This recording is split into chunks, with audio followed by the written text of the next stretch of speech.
쥐는 쇠붙이로 쳐야 날이 날카롭게 서듯이 사람도 친구와 부대껴야 지혜가 예리해진다. 아멘.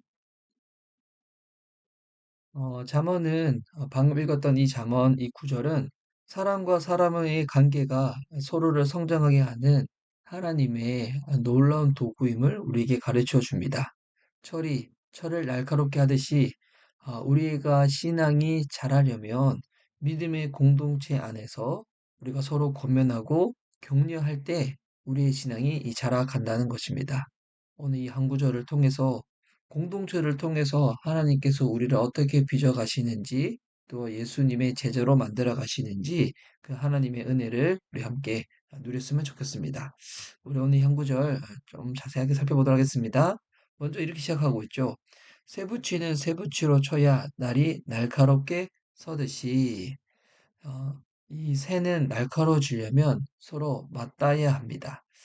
이것이 무슨 말인가? 우리가 신앙의 성장을 할 때, 요즘은 이 예수님 믿는 것도 약간 개인주의적인, 세속주의적인 것들이 들어오다 보니까 내가 그냥 주일날 교회 가서 예배당에 가서 그냥 혼자 예배 잘 드리고 그렇게 기도하고 오면 되지.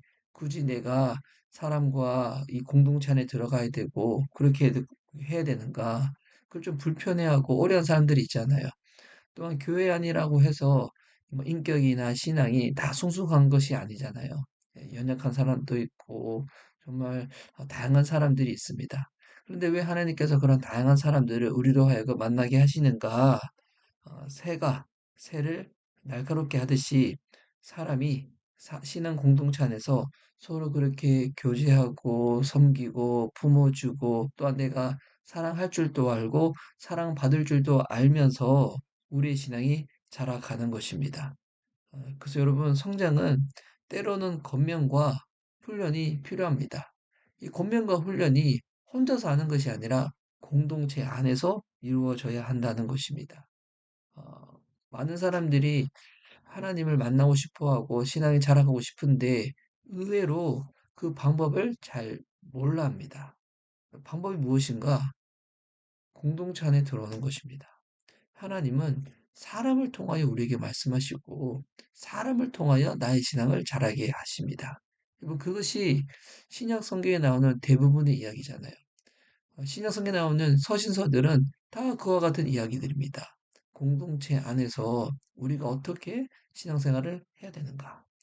그래서 이어지는 말씀도 보니 사람도 친구와 부대껴야 이렇게 나옵니다.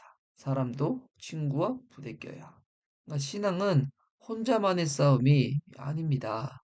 하나님은 우리 공동체를 통해서 우리를 성숙하게 만들어 가신다는 것입니다. 그럴 때 어떻게 되는가?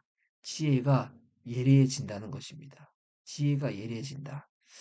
서로가 서로에게 상대를 더욱 빛나게 하는 그 역할을 감당하게 된다는 것입니다. 이번 믿음의 공동체가 서로를 세워주고 격려해주게 된다는 것입니다. 오늘 한 구절, 이 복음을 중심으로 한번 정리해 봅시다. 하나님은 우리를 혼자 믿음의 길을 걷도록 부르지 않으셨습니다.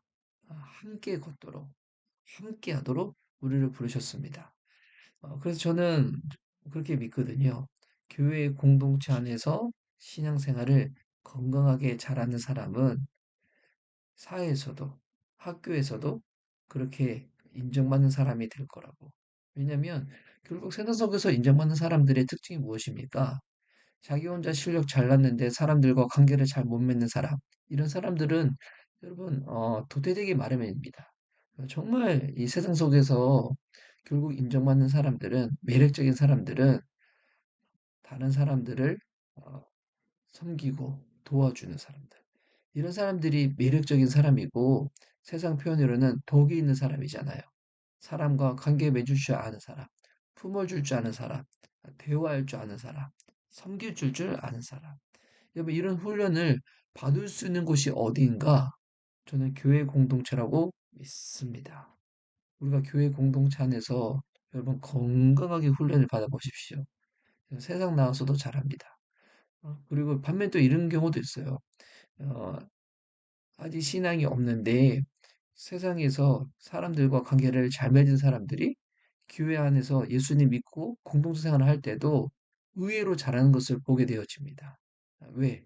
신앙은 관계이기 때문에. 그래서 예수님은 제자들을 부르셔서 함께 배우고 함께 섬기며 함께 자라게 하셨습니다. 너무 중요합니다.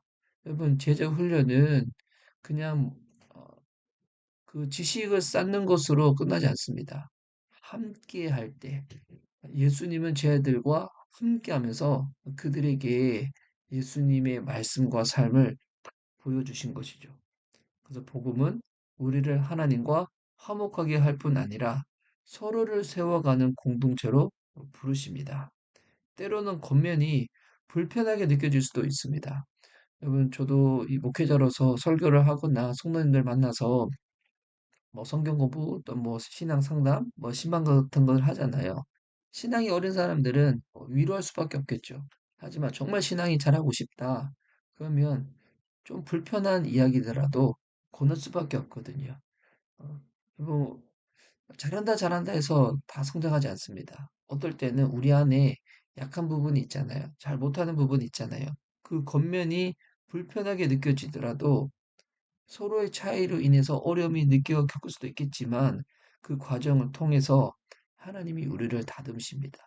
특별히 어떤 부분을 다듬으시는가? 우리의 교만을 다듬으십니다. 그리고 사랑을 배우게 하시고요. 그로 인하여서 예수님을 닮아가게 하십니다. 이번 결과적으로 교만한 사람은 결코 성장하지 못합니다. 교만이 무엇입니까? 자기 혼자서라도 충분히 하겠다는 사람. 다른 사람의 말을 듣지 않는 사람. 네, 정말 교만한 거죠. 겸손해야지 듣게 되고 배우게 됩니다. 그래서 성숙한 신앙은 혼자 빛나는 것이 아닙니다.